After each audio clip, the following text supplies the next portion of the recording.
dia sakit.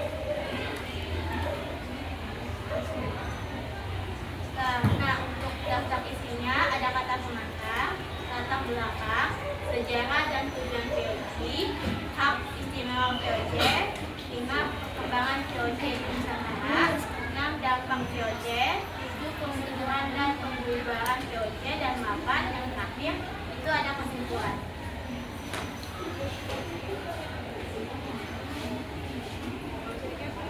Puji syukur kita panjatkan kehadirat Tuhan Yang Maha Esa, karena berkat rahmat dan karunia-Nya presentasi ini dapat tersusun dengan baik. PPT ini dituntut untuk memberikan pengetahuan serta pemahaman mengenai VOC atau Verenigd Oost-Indisch Compagnie. Harapannya materi ini dapat bermanfaat serta menambah wawasan bagi para pembaca maupun pendengar. Latar belakangnya, Indonesia sejak dulu dikenal sebagai wilayah yang kaya akan rempah-rempah. Kekayaan inilah yang membuat bangsa Eropa berbondong-bondong datang. Awalnya Portugis dan Spanyol yang masuk, kemudian disusul oleh Belanda. Karena pedagang Belanda saling bersaing, maka tahun 1602 dibentuklah sebuah perusahaan besar bernama VOC dengan tujuan menguasai perdagangan rempah-rempah dan memperkuat posisi Belanda di Asia, terutama di Nusantara. Berikutnya adalah sejarah dan tujuan VOC. Sejarah. Pada abad ke-16, Portugis menguasai perdagangan rempah-rempah dan bekerjasama dengan Jerman, Spanyol, serta Italia dengan Hamburg sebagai pusat distribusi. Timbul persaingan harga rempah-rempah sementara harga di Eropa menurun. Lalu didirikan VOC, Verenigd Oost-Indisch Compagnie pada 20 Maret 1602 sebagai perusahaan dagang resmi. Tujuannya: 1. Pengurangan perusahaan antara pedagang Belanda dan India. 2. Kombinasikan kompetisi dengan trader dari negara Eropa lainnya. 3. Monopoli rempah-rempah di Asia. 4. Penguasaan kekuasaan kerajaan Indonesia. 5. Memperkuat posisi Belanda dalam masyarakat internasional. 6. Mendukung anggaran negara Belanda. 7. Menempati lokasi strategis di Indonesia. 8. Kontrol dari lembaga-lembaga pemerintah kerajaan.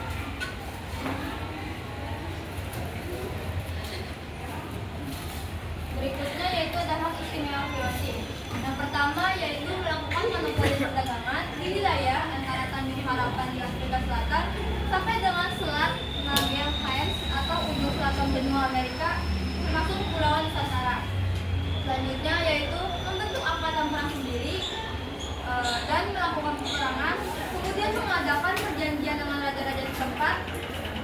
Selanjutnya yaitu mencetak dan mengeluarkan mata uang sendiri, mengangkat pegawai sendiri, dan memerintah di negeri jajahan. Perkembangan VOC di Nusantara.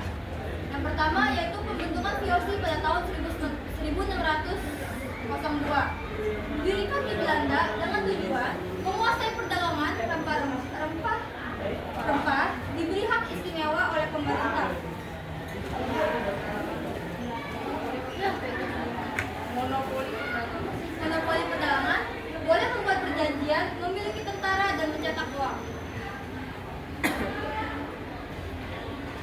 Yang kedua ada awal ekspansi dari tahun 1605 sampai 1619. Di tahun 1605 VOC merebut Ambon dan Portugis. Di tahun 1610 membentuk gubernur jenderal pertama atau Peter Bos. Di tahun 1615 Jan Pieterszoon pun mendirikan Batavia atau Jakarta sekarang sebagai pusat pemerintahan VOC. Lalu yang ketiga ada puncak kejayaan pada abad ke-17 sampai 18 awal. Menguasai jalur perdagangan rempah di Maluku, Banda, Ambon, Malaka, hingga Jawa. Lalu menerapkan sistem monopoli, pelajaran hongi, serta perjanjian dengan raja-raja lokal. Lalu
kedua, kekuasaan raja menjadi berkurang akibat dominasi dari VOC.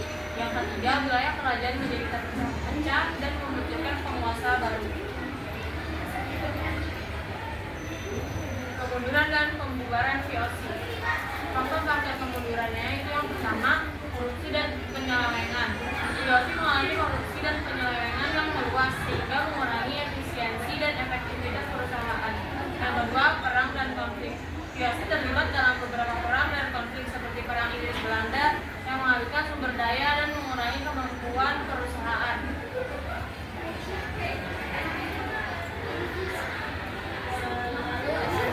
Yaitu saingan dengan perusahaan lain.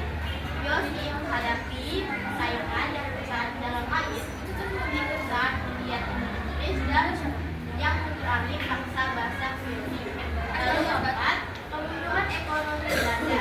Kemunduran ekonomi Belanda pada abad ke-15 juga berdampak pada VOC. Karena perusahaan tersebut sangat bergantung pada dukungan finansial dari pemerintah. Lalu ada perkembangan VOC.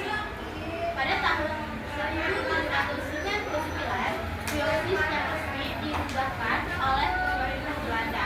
Aset-aset VOC diambil alih oleh pemerintah Belanda dan digunakan untuk membentuk perusahaan yang baru, yaitu perusahaan India Indo Belanda, Netherlands, Hydrolyte yang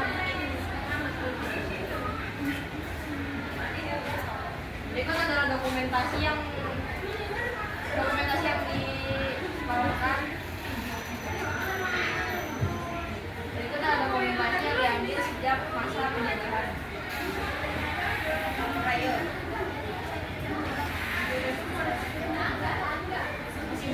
Kesimpulannya, VOC atau Perserikatan Perusahaan Hindia Timur Belanda adalah fungsi dagang Belanda yang dibentuk pada tahun 1642 untuk memonopoli perdagangan rempah-rempah di Asia, yang kemudian berubah menjadi negara dalam negara. Dampaknya sangat merugikan rakyat Indonesia karena menyebabkan eksploitasi, monopoli perdagangan, perpecahan wilayah dan penindakan.